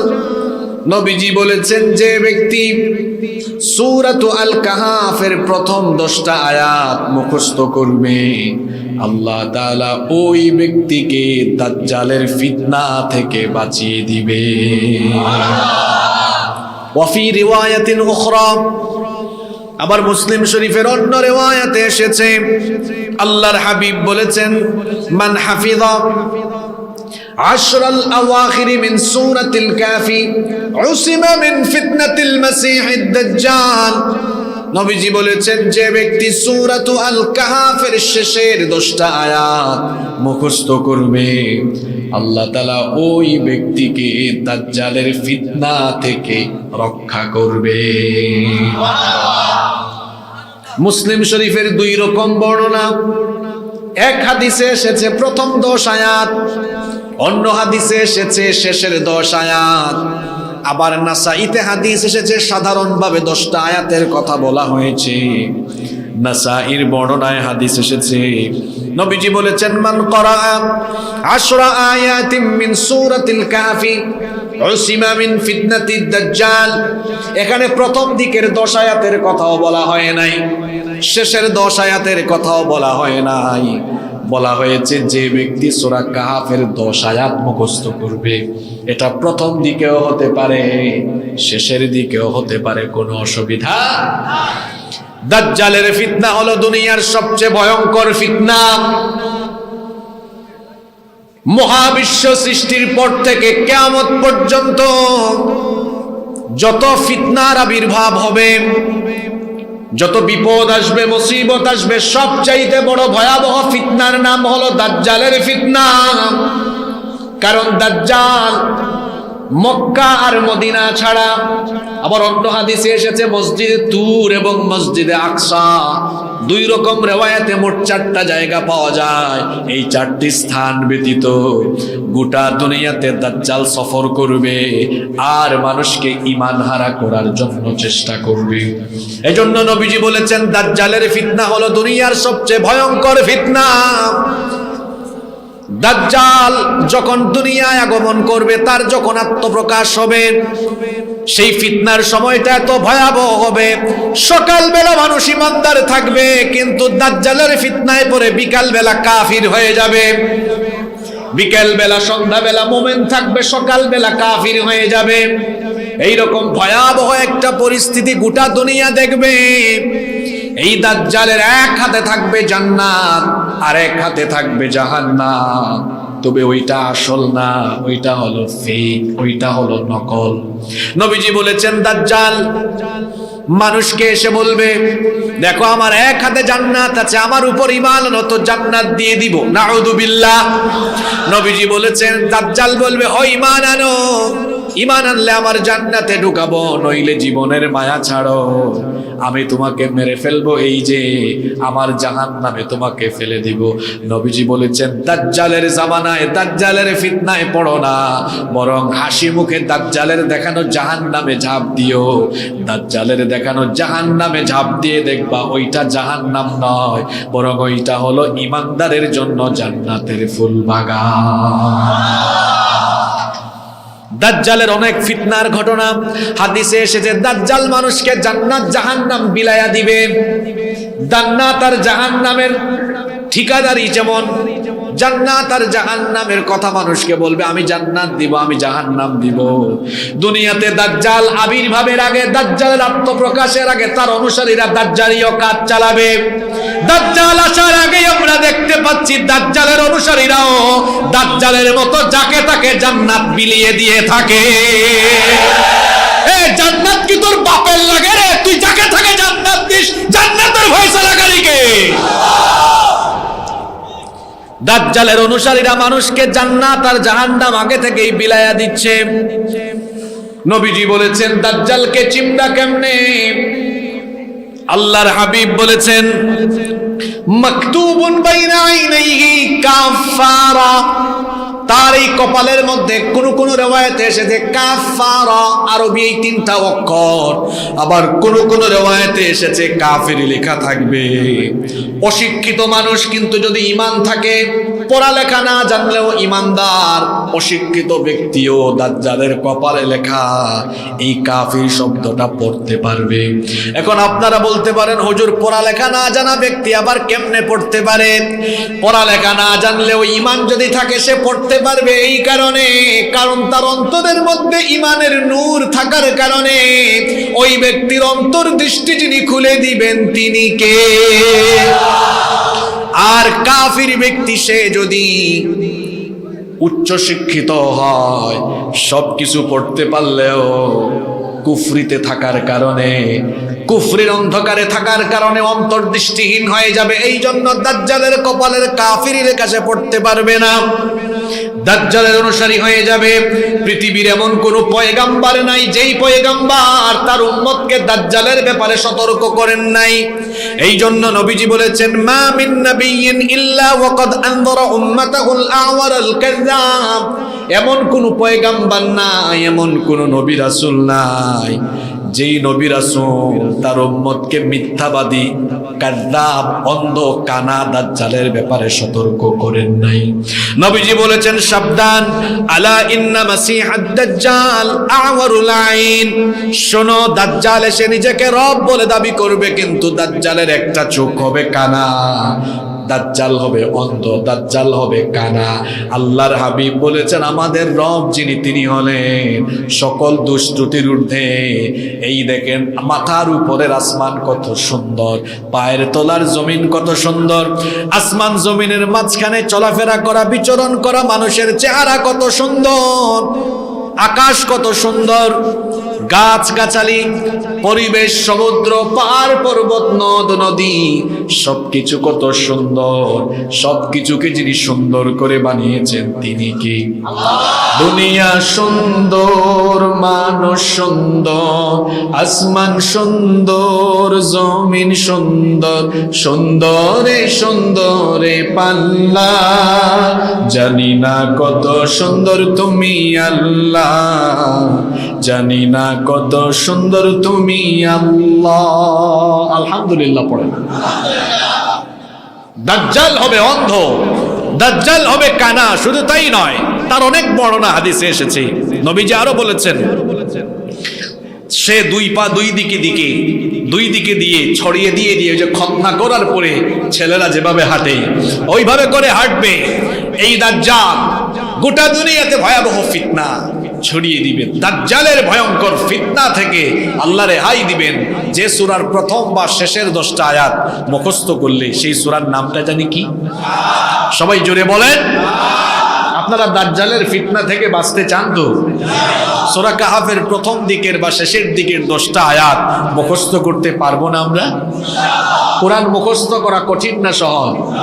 ওয়ালাকাদ ইয়াসসারনাল কুরআনা লিযিকরি ফাহাল মিন মুদ্দাকির। তোমাদের পড়ার জন্য, বোঝার জন্য, মুখস্থ করার জন্য এই কোরআন সহজ করে যিনি নাজিল করেছেন তিনি কি? সহজ যদি না হতো আমার হাফেজে কোরআন ভাইয়েরা 30 পারা কোরআন সিনার ভেতরে ঢুকিয়ে রাখতে পারতো? জোরে বলেন, পারতো? কোরআন মুখস্থ করেন, চেষ্টা করেন, দেখবেন অন্তরে নূর বাড়িয়ে দিবেন যিনি, তিনি কে? আজকে শুনেছি মা বোনেরাও মাহফিলে এসেছেন, অনেক মায়েরা বোনেরা এসেছেন। মা বোনদেরকেও বলবো, আমার মায়েরা বোনেরা এই সূরার 10টা আয়াত মুখস্থ করবেন, পড়ি ইনশাআল্লাহ। আবার এই সূরা জুমার দিনে তিলাওয়াতের অশেষ ফজিলত আছে। এই যে আজকের রাত, এটা কোন রাত? আগে রাত আসে না আগে দিন আসে? আজকের রাত হলো জুমার রাত। জুমার দিন হচ্ছে সারা সপ্তাহের শ্রেষ্ঠ দিন। নবীজি বলেছেন ফিহি খামসু খিলাল, জুমার দিনের 5টি বৈশিষ্ট্য আছে। খালাকাল্লাহু ফিহি আদম, এই দিনে আল্লাহ পৃথিবীর প্রথম মানুষ, সব মানুষের বাপ আবুল বাশার সাইয়েদিনা আদম আলাইহিস সালামকে আল্লাহ সৃষ্টি করেছেন। জুমার দিনের 2 নম্বর বৈশিষ্ট্য হলো ওয়া আহবাতাল্লাহু ফিহি আদামা ইলাল আরদ, এই দিনে আল্লাহ তাআলা আদম আলাইহিস সালামকে জান্নাত থেকে বের করে দুনিয়ায় পাঠিয়েছেন। জুমার দিনের 3 নম্বর বৈশিষ্ট্য হলো এই দিনে সাইয়েদিনা আদম আলাইহিস সালামের ওফাত হয়েছে। জুমার দিনের 4 নম্বর বৈশিষ্ট্য হলো জুমার দিনে এমন একটা সময় আছে, ওই সময়ে বান্দা যখন আল্লাহর কাছে দোয়া করে আল্লাহ দোয়া ফিরাইয়া দেন না, সুবহানাল্লাহ। নাম্বার 5 এবং সর্বশেষ হলো এই জুমার দিনেই কিয়ামতের ঘটনা ঘটিয়ে তামাম এই বিশ্ব জগৎকে যিনি শেষ করে দিবেন তিনি কে? জুমার দিন হচ্ছে সারা সপ্তাহের শ্রেষ্ঠ দিন। এই জুমার দিনের রুটিনের ভেতরে সূরা কাহাফের তিলাওয়াত আপনারা রাখবেন, কারণ নবীজি বলেছেন মান ক্বারাআ সূরাতাল কাফি ফি ইয়াউমিল জুমআতি আযাআ লাহু মিনান নূরি মা বাইনাল জুমআতাইন। নবীজি বলেছেন যে ব্যক্তি জুমার দিনে সূরাতুল কাহাফ তিলাওয়াত করবে, 2 জুমার মধ্যবর্তী সময়গুলো আল্লাহ তার জন্য আলোকিত বানিয়ে দিবে। আবার অন্য হাদিসে এসেছে নবীজি বলেছেন মান ক্বারাআ সূরাতাল কাফি ফি ইয়াউমিল জুমআতি সাতানাহু নূরুম মিন তাহতি কদামিহি ইলা আনানিস সামা। নবীজি বলেছেন যে ব্যক্তি জুমার দিনে সূরাতুল কাহাফ তিলাওয়াত করবে, আল্লাহ তার পায়ের নিচ থেকে মিন তাহতি কদামিহি ইলা আনানিস সামা, তার পায়ের নিচ থেকে আসমান পর্যন্ত আল্লাহর নূর দিয়ে ভরে দিবেন। শুধু তাই নয়, ইউদিউ বিহি ইয়াউমাল কিয়ামা, কিয়ামতের দিন সূরা কাহাফ তার জন্য নূর হয়ে যাবে, যেই নূর দিয়ে সে কিয়ামতের সকল বিপদ থেকে পাস হয়ে যেতে পারবে। আল্লাহু আকবার। শুধু তাই নয়, এই হাদিসের শেষাংশে নবীজি বলেছেন যেই ব্যক্তি জুমার দিনে সূরা কাহাফ তিলাওয়াত করবে গফিরা লাহু মা বাইনাল জুমআতাইন, 2 জুমার মধ্যবর্তী সকল সগীরা গুনাহ আল্লাহ মাফ করে দিবে। আপনারা আগামীকাল সূরা কাহাফ সকলে পড়বেন তো ইনশাআল্লাহ? আওয়াজ তো ছোট হইল, সবাই পড়বেন তো? 2 জুমার মাঝখানের সব সগীরা গুনাহ যিনি মাফ করে দিবেন তিনি কে?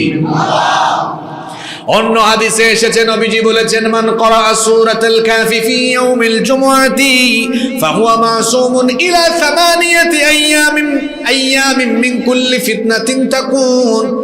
এই হাদিসের বর্ণনাকারী সাহাবী হলেন আসাদুল্লাহিল গালিব শেরে খুদা আলী রাদিয়াল্লাহু আনহু কাররামাল্লাহু ওয়াজহাহু। তিনি বলেছেন, রাসূল কারীম মহব্বতে আমার সঙ্গে পড়েন সাল্লাল্লাহু আলাইহি ওয়াসাল্লাম বলেছেন, যেই ব্যক্তি জুমার দিনে সূরা কাহফ তিলাওয়াত করবে, পরবর্তী 8 দিন সকল প্রকার ফিতনা এবং বালা মুসিবত থেকে তাকে যিনি নিরাপত্তা দিবেন তিনি কে? 8 দিন আল্লাহ আপনাকে সেভ করবে। কোনো পুলিশ না, র্যাব না, সেনাবাহিনী আর কোন স্পেশাল ফোর্স না, আপনার নিরাপত্তার দায়িত্ব স্বয়ং নিয়ে নেন কে? কোন সূরা পড়লে? আরো জোরে বলেন। ফাইন খরাজা দাজ্জালু উসিমা মিনহু। এই সময়ে যদি দাজ্জালের আত্মপ্রকাশ হয়ে যায়, দাজ্জালের ফিতনা থেকেও বাঁচিয়ে দিবেন কে? এজন্য যুবক তরুণ ছাত্র ভাইয়েরা, জুমার দিনে সূরা কাহফ আমরা সবাই পড়ব তো? মা বোনদেরকেও বলবো আমরা সবাই এই আমলটা করব, আল্লাহ তৌফিক দান করেন। প্রথমে আমরা সূরা কাহফের তথ্যাদি জানলাম, এরপরে ফজিলত জানলাম। এখন আলোচনায় প্রবেশ করার আগে এই সূরা নাজিলের কারণ, প্রেক্ষাপট, কোন সময় কোন পরিস্থিতিতে এটা আল্লাহর কাছ থেকে নাজিল হয়েছে এটাও জানার দরকার আছে না নাই? কষ্ট হচ্ছে আপনাদের? কোরআনুল কারীমের কোন সূরা বা আয়াতের তাফসীর ভালো করে বুঝতে হলে সেই সূরা বা আয়াত নাজিলের প্রেক্ষাপট, পটভূমি, ব্যাকগ্রাউন্ড জানতে হয়, যেটাকে আরবিতে বলে সাবাবুন নুজুল বা শানে নুজুল। এই সূরাটি কোন প্রেক্ষাপটে, কোন পরিস্থিতিতে কেন এসেছে এবার শুনেন। নবী করিম সাল্লাল্লাহু আলাইহি ওয়াসাল্লামের কাছে এই কোরআন আসার পরে মক্কার দৃশ্যপট বদলে গিয়েছিল। নবীজিকে আল্লাহ কোরআন দিয়েছেন 40 বছর বয়সে। 40 বছর পর্যন্ত মক্কার পরিবেশ একরকম ছিল। সকল কাফির মুশরিকরা নবীজিকে খুব ভালোবাসতো, নবীজিকে তারা আল আমিন ডাকতো, নবীজিকে তারা পছন্দ করত। তাদের টাকা পয়সা, সোনা দানা, তাদের ধন সম্পদ এনে নবীজির কাছে তারা গচ্ছিত রাখত, নবীজিকে তারা অত্যন্ত বিশ্বাস করত। কিন্তু যেদিন কোরআন নাজিল হলো সেই দিন থেকে দৃশ্যপট বদলে গেল। কোরআন নাজিলের আগে 40 বছর পর্যন্ত যারা নবীজিকে আল আমিন ডেকেছে, কোরআন আসার পরে এবার তারাই নবীজিকে মিথ্যাবাদী, পাগল বলেছে, জাদুকর বলেছে, নাউজুবিল্লাহ। নবীজিকে যারা আল আমিন বলল তারাই নবীজিকে মিথ্যাবাদী, কবি, গণক, জাদুকর, পাগল বলল। কোন কিতাবের কারণে? জোরে বলেন, কিসের কারণে? এই কোরআনের কথা মানুষকে বলা, মানুষকে কোরআনের দিকে ডাকা, এটাই ছিল তার অপরাধ। এই অপরাধে তাকে এত গালিগালাজ করা হয়েছে, এত নির্যাতন করা হয়েছে। আমি যদি কোরআন পড়ি, আমি যদি কোরআন বুঝি, আমাকে কেউ কিছু বলবে না। রাসূলদের মতো কোরআন পড়ে, কোরআন বুঝে কোরআনের দিকে আহ্বান করতে গেলে দেখবেন নবীদের ওয়ারিস আলেমদেরকেও মাঝে মাঝে মৌলবাদী, জঙ্গিবাদী গালিগালাজ শোনা লাগে। এগুলো আমাদের আশেপাশে আমরা দেখি না, এগুলো তো নাই। জি, কোরআন আসার পরে নবীজি মক্কায় থেকেছেন 13 বছর। জোরে বলেন কত বছর? এই 13 বছরের জিন্দেগি, এই 13 বছরের মক্কার জীবন আবার 4 ভাগে বিভক্ত। 3, 2, 5, 3, 3, 2, 5 এবং 3। প্রথমেও 3, পরেও 3। মুখস্থ করার সুবিধার্থে বলছি, প্রথমেও 3, শেষেও 3, 3-এর পরে 2 আর 5, 3, 2, 5, 3। বলবেন হুজুর এগুলো আবার কি? বুঝলাম না। এগুলো হলো মক্কার 13 বছর বয়স, মক্কার 13 বছর সময়ে আনুপাতিক একটা ভাগ। প্রথমে যে বললাম 3 মানে হলো কোরআন আসার পরে নবীজি কোরআনের দাওয়াত আমভাবে সবাইকে দেন নাই। প্রথম 3 বছর দিয়েছেন গোপন দাওয়াত, ব্যক্তি বিশেষে দাওয়াত দিয়েছেন, ওটা ছিল গোপন দাওয়াত। 3 বছর গোপন দাওয়াত দেওয়ার পরে আল্লাহর কাছ থেকে অর্ডার আসলো, ওয়া আনজির আশীরাতাকাল আকরাবিন, আপনি আপনার নিকটাত্মীয়দেরকে সতর্ক করুন, অর্থাৎ প্রকাশ্য দাওয়াত দেন। প্রথম 3 বছর গোপনে দাওয়াত দিয়েছেন, কেউ গালিও দেয় নাই, কেউ বোকাও দেয় নাই, বিরোধিতাও করে নাই, মারপিটও করে নাই। কিন্তু এরপরে যখন 3 বছর পরে প্রকাশ্য দাওয়াত দিলেন, এবার গালিগালাজ আরম্ভ হলো। নবীজিকে তারা পাগল বলল, জাদুকর বলল, মিথ্যাবাদী বলল, গণক বলল। পরবর্তী 2 বছর এভাবে গালিগালাজ শুনতে শুনতে গেল। গালিগালাজ করতে করতে নবীজিকে দাওয়াত থেকে থামানো যায় না। এরপরের 5টা বছর ছিল অনেক কষ্টের সময়। ওই 5 বছরে তারা গালিগালাজ করে ক্ষান্ত হয় নাই, নবীজির গায়ে তারা হাত তুলল, আল্লাহর নবীকে তারা মারপিট করলো। আরে কি কষ্টের সময় তখন ছিল।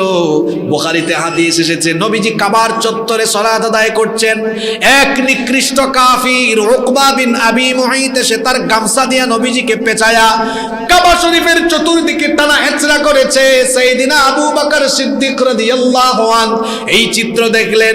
তিনি দেখার পরেই সঙ্গে সঙ্গে দৌড়ে এলেন, কাফির থেকে নবীজিকে রক্ষা করলেন আর বললেন, আতাকতুলুনা রাজুলান আন ইয়াকুলা রাব্বি আল্লাহ। আর রাহিকুল মাখতুম সিরাত ইবনে হিশাম সহ সিরাতের প্রায় সকল গ্রন্থে এই ঘটনাটা এসেছে। তিনি এসে বললেন, তোমরা কি এই অপরাধের কারণে তাকে মেরেই ফেলতে চাও নাকি যে ঘোষণা করেছে আল্লাহ আমার রব? এই রকম নির্যাতন নবীজির উপরে এসেছে। শুধু নবীজির উপরে নয়, সাহাবীদের উপরে এসেছে। খাব্বাবকে পিটানো হয়েছে, খুবাইবকে পিটানো হয়েছে, বেলালকে মরুভূমির অগ্নিতপ্ত বালির উপরে চাবুক পিটে করা হয়েছে, শরীর থেকে মাংসগুলো উড়ে উড়ে গিয়েছে। ইয়াসিরকে, আম্মারকে নির্যাতন করা হয়েছে। আমার মা বোনেরা যারা এসেছেন তাদেরকেও বলছি, সুমাইয়া রাদিয়াল্লাহু আনহা এই 5 বছর সময়ের ভেতরে তিনিও কিন্তু ওই সময়টাতে শহীদ হয়েছেন। ইসলামের জন্য নারীদের অবদান অনেক বেশি। প্রথমে ইসলাম গ্রহণ করেছেন নারী, ইসলামের জন্য প্রথম জীবনও দিয়েছেন নারী। এজন্য নারীর অবদান ইসলামে কম না বেশি? এই 5 বছর সময় এত কষ্টের ছিল। কিছু মুসলমান মার খেয়ে দুর্বল মুসলমান ওই সময়ে আবিসিনিয়ায় হিজরত করেছে। এই কষ্টের সময়গুলোতে সামাজিক বয়কট, অর্থনৈতিক বয়কট এসেছে। বয়কট যদি না বোঝেন, এখন তো আধুনিক ভাষা স্যাংশন, স্যাংশন এসেছিল। এই সময়টা এত কষ্টের ছিল, ঘরের বাহিরে সবাই গালিগালাজ করে মারপিট করলেও যিনি শেল্টার দিতেন, নবীজির চাচা, তিনিও এই পরবর্তী 5 বছরের শেষ দিকে দুনিয়া ছেড়ে চলে যান। এরপরে ঘরের বাহিরে যতই গালিগালাজ আর মারপিট হোক না কেন, ঘরের ভেতরে আসলে নিজের বিবি সান্ত্বনা দেন। কিন্তু ওই সময়টার শেষের দিকে নবীজির প্রিয়তমা স্ত্রী আমাদের মা আম্মাজান খাদিজা আত-তাহিরা রাদিয়াল্লাহু আনহার ওফাত হয়ে যায়। আল্লাহর নবী ঘরে বাহিরে একা হয়ে গেলেন। এর পরবর্তী 3 বছর ছিল আরো কষ্টের। কাফিররা মক্কা এমন স্যাংশন দিল, মুসলমানদেরকে কথাবার্তা বলা, তাদের কাজকর্মের স্বাধীনতা হরণ করে দিল। মক্কায় দাওয়াতি কাজ টোটালি অফ করে দিল। এই জন্য নবীজি তখন তায়েফে গিয়েছিলেন। আমার ভাইরা, আমার বাবারা, এখনো দ্বীনি দাওয়াতে সম্পৃক্ত থাকার কারণে অনেকেই তার নিজের ঘরে থাকতে পারে না, নিজের স্ত্রী সন্তানের সাথে ঘুমাইতে পারে না, থাকতে পারে না, এলাকায় থাকতে পারে না। এই ধরনের নিষেধাজ্ঞা, এই কঠোর পরিস্থিতি আজকে প্রথম নয়। যেই যুগে কুরআন নাজিল হয়েছে সেই যুগে আল্লাহর নবীর সাহাবীরাও ঈমানের মনোগ্নি পরীক্ষা দিয়েছে।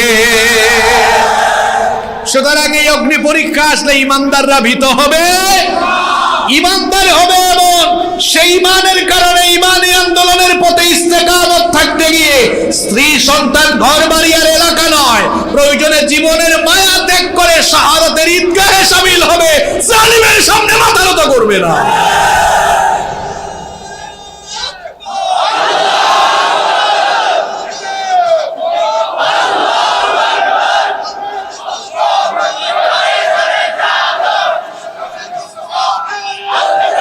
আল্লাহ এই জাতের ঈমান আমাদেরকে দান করেন, বলেন আমিন।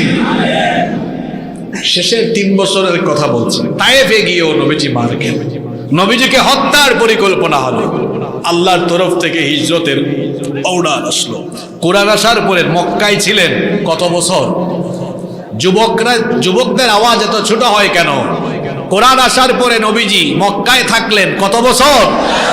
কোরআন আসার আগে মক্কায় কত বছর? 40। কোরআন আসার আগে, আসার পরে 40 আর 13 কত?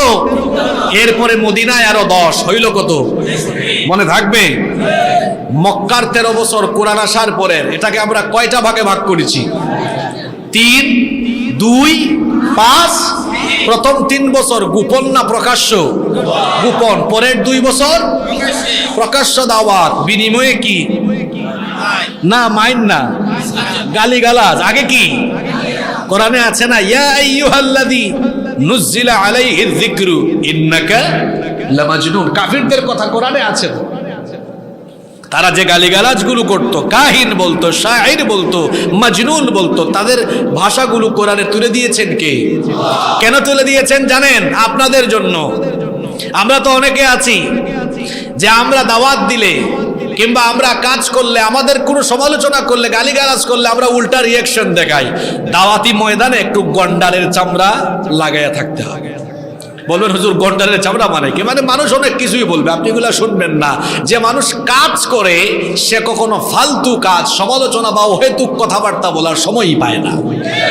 দাওয়াতি ময়দানে আপনি থাকবেন, আপনার এলাকায় আপনি মানুষকে নামাজের কথা বলবেন, ভালো কথা বলবেন, আপনাকে নিয়ে বলবে, ট্রল করবে, দেখছেন নতুন মুসল্লি হয়েছে, কত কিছু বলবে। আল্লাহ বলেছেন ওয়াইদা মাররু বিল্লাহি মাররু কিরামা। এই সকল অনর্থক কথাবার্তা যেখানে হয়, পাশে দিয়ে যাওয়ার সময় ভদ্রভাবে চলে যাও, কান দিও না। আর ওয়াইদা খাতাবাহুমুল জাহিলুনা ক্বালু সালামা। মূর্খদের সাথে আবার তর্ক কিসের? যে জানে না সে তো অজ্ঞের মতো কথা বলে, তার সাথে তর্কে জড়ানো উচিত নয়। কখনো কোনো ভদ্র মানুষ, সচেতন মানুষ, শিক্ষিত মানুষ তর্কে জড়ায় না। তর্ক করলে কখনো ভালো ফলাফলও আসে না।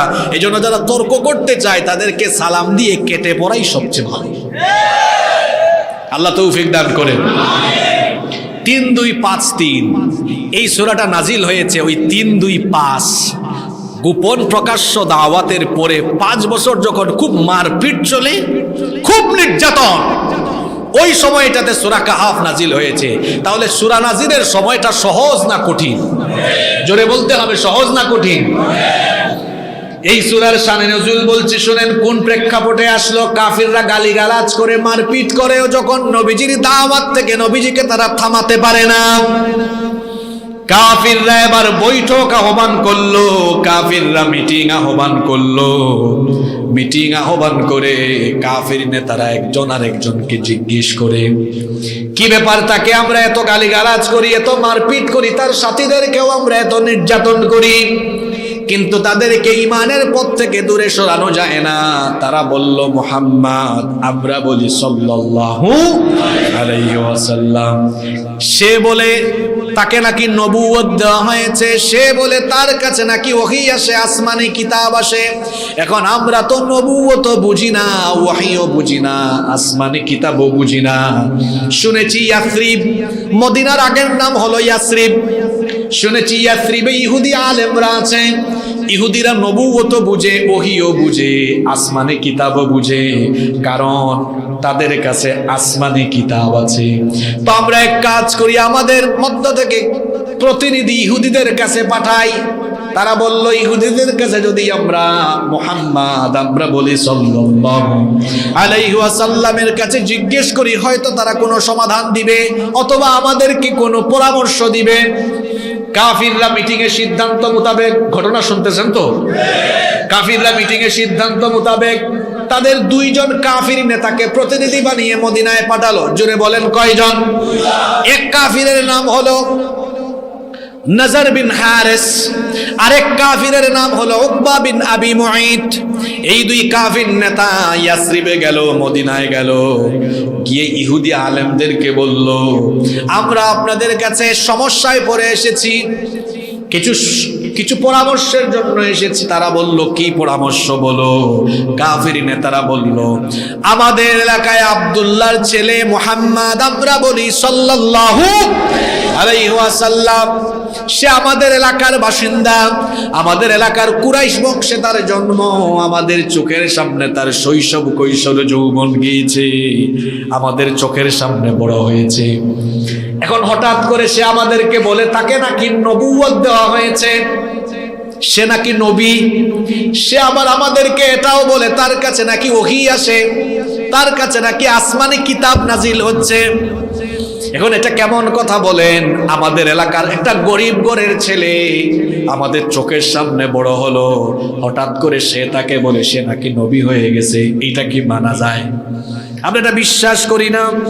আবার এত মারপিট করি, এত নির্যাতন করি, তার দাওয়াত ঠেকানো যায় না। এখন আপনাদের কাছে এসেছি, আপনারা তো জ্ঞানী মানুষ, কিছু পরামর্শ দেন। বুদ্ধি আনতে গেছে। কি আনতে গেছে?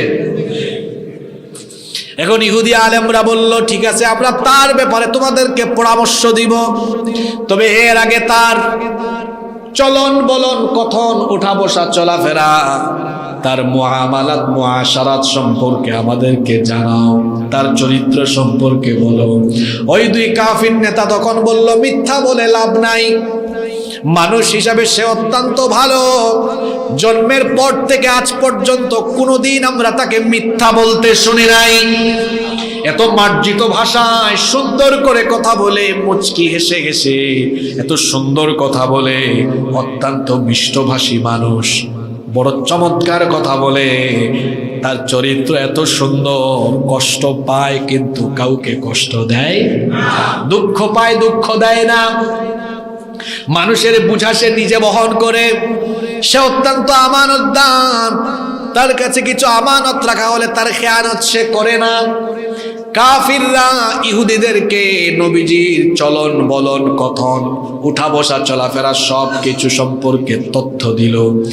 ইহুদি আলেমরা বলল, তার উঠা বসা, চলাফেরা, চলন বলন সম্পর্কে যে তথ্য দিয়েছ, শুনে তো মনে হচ্ছে এগুলো কোনো সাধারণ মানুষের বৈশিষ্ট্য নয়, এগুলো হচ্ছে পয়গাম্বরীর চরিত্র। তবে কনফার্ম হওয়ার জন্য যেহেতু আমাদের কাছে বুদ্ধি দিতে এসেছ, পরামর্শ দিচ্ছি, যাও, ফিরে যাও তার কাছে গিয়ে 3টা প্রশ্ন করো। এই 3টা প্রশ্নের উত্তর দুনিয়ার পয়গাম্বর ছাড়া অন্য কেউ দিতে পারবে না। কয়টা প্রশ্ন? আরো জোরে বলেন, কয়টা? কাফিররা শিখাই দিল তাকে, ইহুদিরা শিখাই দিল কাফিরদেরকে 3টা প্রশ্ন করবা। 1 নাম্বার প্রশ্ন, তাকে গিয়ে জিজ্ঞেস করবা আসহাবে কাহাফ, গুহাবাসী ওই যুবকদের ঘটনা, যারা সুদীর্ঘ একটা সময় পর্যন্ত ঘুমিয়েছিল। কেন ঘুমিয়েছিল, কি কারণে ঘুমিয়েছিল, গুহায় গিয়েছিল, পুরা ঘটনাটা শোনাতে বলবা। ঘটনাটা হলো নবীজি দুনিয়াতে আসার পরের না আগের? তো আগের ঘটনা আল্লাহ না জানাইলে জানা কি এত সহজ নাকি? 1 নম্বর প্রশ্ন গিয়ে করবা আসহাবে কাহাফ সম্পর্কে। 2 নম্বর প্রশ্ন গিয়ে করবা রূহ সম্পর্কে, যদিও রূহ সংক্রান্ত এই প্রশ্নের উত্তর সূরা বনী ইসরাঈলে এসেছে। এই জন্য তাফহিমুল কোরআন সহ আরো বেশ কিছু তাফসীরের মধ্যে কিছু মুফাসসির এখানে দ্বিমত করেছেন, বলেছেন 2 নম্বর প্রশ্নটা ছিল খাদির আলাইহিস সালামের ব্যাপারে, যাকে বাংলাদেশের মানুষ চিনে খিজির নামে, খিজির আলাইহিস সালাম বলে, কিন্তু তার নাম হাদিসে এসেছে খাদির। খাদির মানে হলো সবুজ। তিনি যে জায়গায় দিয়ে যেতেন সেই জায়গাটা সবুজের সমারোহে ভরে যেত। সুবহানাল্লাহ। কোন মুফাসসির বলেছেন 2 নম্বর প্রশ্ন ছিল খাদির আলাইহিস সালামের ব্যাপারে। 3 নম্বর প্রশ্ন ছিল, ইহুদি আলেমরা শিখায় দিল তাকে গিয়ে প্রশ্ন করবা ওই ব্যক্তি সম্পর্কে যাকে আল্লাহ দুনিয়ার পশ্চিম থেকে পূর্ব পর্যন্ত গোটা দুনিয়াতে সফর করিয়েছেন, ওনার নাম হলো যুলকারনাইন। এই 3টা প্রশ্ন তারা করেছিল, বলেছিল যাও গিয়ে বলো 3টা ঘটনা, 3টা কাহিনী যেন তোমাদেরকে ভালোভাবে শুনিয়ে দেয়। এবার ওই 2 কাফের মক্কায় ফিরে গেল। মক্কায় ফিরে গিয়ে তারা অন্যান্য নেতাদেরকে বলল, ইহুদি আলেমরা আমাদেরকে বলেছে এই 3টা প্রশ্ন তাকে করার জন্য। তারা এবার নবীজির কাছে গেল। আপনারা আছেন না ঘুমাই গেছেন? তারা গিয়ে এবার নবীজিকে এই 3টা প্রশ্ন করলো। বলল, মুহাম্মদ, আমরা বলি সাল্লাল্লাহু আলাইহি ওয়াসাল্লাম, তোমাকে আমরা 3টা প্রশ্ন করব। যদি 3টা প্রশ্নের উত্তর দিতে পারো তাহলে বুঝবো তুমি আসলে সত্যিকারের পয়গাম্বর। আর যদি উত্তর দিতে না পারো তাহলে আমরা বুঝবো এতদিন যা করেছো সব ভণ্ডামি। নাউজুবিল্লাহ। নবীজি বললেন, ঠিক আছে, তোমাদের প্রশ্নগুলো বলো। কাফিররা এবার নবীজিকে এক এক করে সেই 3টা প্রশ্ন করলো। নবীজি 3টা প্রশ্নই শুনলেন। 3টা প্রশ্ন শুনে তিনি বললেন, তোমাদের প্রশ্নগুলোর উত্তর আমি আজকে দিব না, আগামীকাল দিব। কোন দিন দিব? নবীজি বললেন আগামীকাল দিব, এতটুকু বললেন, আর কিছু বললেন না। নবীজি মনে মনে ভেবেছিলেন এই কাফিররা আমার কাছ থেকে যাওয়ার পরে হয়তো জিবরিল আসবেন, অথবা রাতের বেলা জিবরিল আসবেন, রাতের মধ্যে আমার কাছে ওহী নাজিল হয়ে যাবে, আমাকে আল্লাহ 3টা প্রশ্নের উত্তর জানায়া দিবেন, আর পরের দিন তাদেরকেও আমি জানায়া দিব। এই জন্য নবীজি বলেছিলেন আজকে দিব না, আগামীকাল দিব। কাফিররা পরের দিন আসলো, এসে বলল, মুহাম্মদ, আমরা বলি সাল্লাল্লাহু আলাইহি ওয়াসাল্লাম, বলো আজকে এসেছি, উত্তর দাও। নবীজি বললেন, দুঃখিত, আজকে উত্তর দিব না, আগামীকাল উত্তর দিব। কাফিরদের সন্দেহ একটু হইল বাড়ছে না কমছে? তারা বলল, কি ব্যাপার? বলল আজকে দিবে, কিন্তু আজকে দেয় নাই। সন্দেহ একটু। তারা বলল, ঠিক আছে, আমরা আগামীকালই আসবো। পরের দিন, অর্থাৎ কয় নাম্বার দিন? 3 নাম্বার দিন কাফিররা আসলো, এসে বলল আজকে উত্তর দাও। নবীজি বললেন, দুঃখিত, আজকে উত্তর দিব না, আগামীকাল আসো। কাফিরদের সন্দেহ এবার আগের থেকে আরেকটু বাড়ছে না কমছে? আর এই দিকে নবীজির পেরেশানি বাড়ল না কমলো? পরের দিন, 4র্থ দিন কাফিররা এসেছে। নবীজি একই কথা বললেন, দুঃখিত, আজকে দিব না, কালকে আসো, আগামীকাল আসো। কারণ এই 4 দিনে নবীজির কাছে জিবরিল আসেন নাই, ওহীও আসে নাই। 4 দিন হয়ে গেল, কাফিরদের সন্দেহ আরো বাড়ল, এইদিকে নবীজির টেনশনও। এইভাবে করে 1 দিন, 2 দিন, 3 দিন, 4 দিন নয়, দিন যেতে যেতে যেতে যেতে 15 দিন অতিবাহিত হলো। জুড়ে বলেন কতদিন? কাফিরদের সন্দেহের মাত্রা এবার বেড়েছে না কমেছে? আল্লাহর নবী পেরেশান হয়ে গেলেন, হয়রান হয়ে গেলেন। ভাবলেন, কেন আল্লাহ আমাকে ওহী দেন না? কেন আমার কাছে আল্লাহ জিবরিলকে পাঠান না? তাহলে কি আল্লাহ আমার উপর অসন্তুষ্ট হয়ে গেলেন নাকি? এই জন্য নবীজির টেনশন বেড়ে গেল, পেরেশানি বেড়ে গেল। ওইদিকে কাফিররাও সন্দেহের কারণে গোটা মক্কায় নবীজির ব্যাপারে আরো বেশি সমালোচনা বাড়িয়ে দিল। 1 দিন, 2 দিন করে যেতে যেতে 15 দিন অতিবাহিত হলো। নবীজির পেরেশানি যখন অতিমাত্রায় বেড়ে গেল, এবার নবীজিকে আল্লাহ শান্ত করার জন্য 15 দিন পরে 3টা প্রশ্নের জবাব দিয়ে পূর্ণাঙ্গ একটা সূরা নাজিল করলেন। ওই সূরার ভেতরে 3টা প্রশ্নের সবগুলো উত্তর আল্লাহ দিলেন, এবং উত্তর জানাতে 15 দিন কেন লেট হলো সেটাও আল্লাহ জানালেন। আল্লাহ তাআলা এটাও জানালেন কেন 15 দিন সময় লাগলো। সাথে সাথে কেন জানালেন না? এই সূরারই 23 নম্বর আয়াতে আল্লাহ বলছেন কেন দেরি হলো। ওয়ালা তাকুলান্না লিশাইইন ইন্নী ফাইলুন যালিকা গাদান ইল্লা আইয়াশা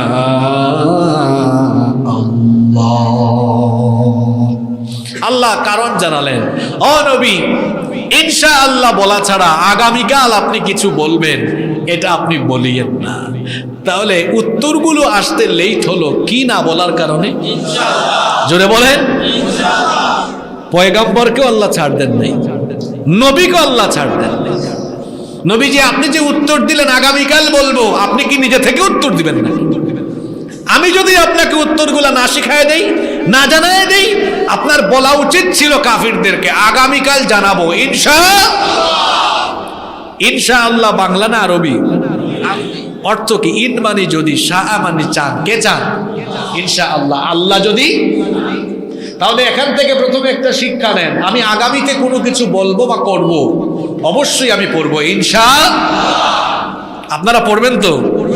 15 দিন লেট হলো কি না বলার কারণে, তবে এই ইনশাআল্লাহর যেন সঠিক ব্যবহার হয়। কারণ আমাদের দেশে আবার ইনশাআল্লাহর অপব্যবহারও বেশি হয়। বলবেন হুজুর অপব্যবহারটা কেমনে হয়? মানুষ দেখা যায় এই ইনশাআল্লাহ যথাযথ জায়গায় অনেক সময় ব্যবহার করে না। যেমন বলছে, মাঝে মাঝে দেখবেন সোশ্যাল মিডিয়াতে এরকম ভিডিও কিংবা পত্র পত্রিকায় বা বিভিন্ন পোস্টে এরকম দেখা যায়, আগামীকাল আমার একটা সিনেমা মুক্তি পাচ্ছে ইনশাআল্লাহ। ইনশাআল্লাহর সঠিক ব্যবহার না অপব্যবহার? আগামীকাল আমার গান রিলিজ হচ্ছে ইনশাআল্লাহ, সঠিক ব্যবহার না অপব্যবহার? কয়েক দুস্থ মিলেছে, দুস্থ আগামীকাল আমরা নতুন একটা সিনেমা আসছে, এটা সিনেপ্লেক্সে দেখতে যাব ইনশাআল্লাহ। এটা সঠিক ব্যবহার না অপব্যবহার? দেখেন নাই বিশ্বকাপ গত বছর যখন আসছিল, আমার দেশের যুবক পুলা পায় আলহামদুলিল্লাহ, আর ইনশাআল্লাহর যে কত অপব্যবহার তখন তারা করছে। আমাদের আর্জেন্টিনা জিতে গেছে আলহামদুলিল্লাহ, এরকম পোস্ট মনে আপনারা ফেসবুকে দেখেন নাই? আলহামদুলিল্লাহ পড়ছে কার জন্য? এরপরে আগামীকাল ফাইনাল খেলায় আমার প্রিয় দল জিতে যাবে ইনশাআল্লাহ। এগুলো সঠিক ব্যবহার না অপব্যবহার? আল্লাহ যেন বুঝার তৌফিক দান করেন। তাহলে 15 দিন লেট হলো কোন কথাটা না বলার কারণে? আপনি বলিয়েন না আগামীকাল মিটিংয়ে যাব, আগামীকাল এইটা করব ওইটা করব, ইনশাআল্লাহ বলতে হবে। তবে ইনশাআল্লাহর অনেক অপব্যবহারও আমরা দেখেছি। আগামীকাল আসলে আমি কোনো কাজ করতে পারবো কিনা, কোনোটা করার সুযোগ আছে কিনা, এটা আমি জানি না। জানেন কে? আল্লাহ। এই ইনশাআল্লাহর অপব্যবহার করেছিল, মনে পড়ছে আমার। আপনারা এক টাকলার নাম জানেন? বলেছিল রাষ্ট্রধর্ম ইসলাম থাকবে না ইনশাআল্লাহ। এদেশে মসজিদও আছে, মাদ্রাসাও আছে, ইসলামও পাগলা আছে, টাকলা আছে? আছে, কোথায় আছে? এমপিগিরিও গেল, প্রথমে মন্ত্রিত্ব গেল, এরপরে এমপিগিরি, এরপরে নমিনেশন, এখন স্বতন্ত্র থেকেও ট্রাক ছিল নাকি? ও মার্কা কি মিলাই দিছে না? আমি মার্কা জানতাম না ভাই, আজকেই জানলাম। যাই হোক, আমি ভাবছি হয়তো অন্য কোনো মার্কা হবে। ইসলাম নিয়ে বেয়াদবি করে কেউ রেহাই পাবে না। আপনার দল ক্ষমতায় থাকলেও আপনি সব হারাবেন, ইসলাম হারাবে না, ইসলাম থাকবে। ইসলাম ছিল, ইসলাম আছে, এটা টিকে থাকবে, আপনি থাকবেন না। যারা ইসলামের সাথে বেয়াদবি করেছে সবগুলারে সাইজ করে দিয়েছেন কি? সম্মানিত ভাইয়েরা, তাহলে এই সূরা নাজিলের প্রেক্ষাপট আমরা বললাম। কয়টা প্রশ্নের উত্তর দেওয়া হয়েছে?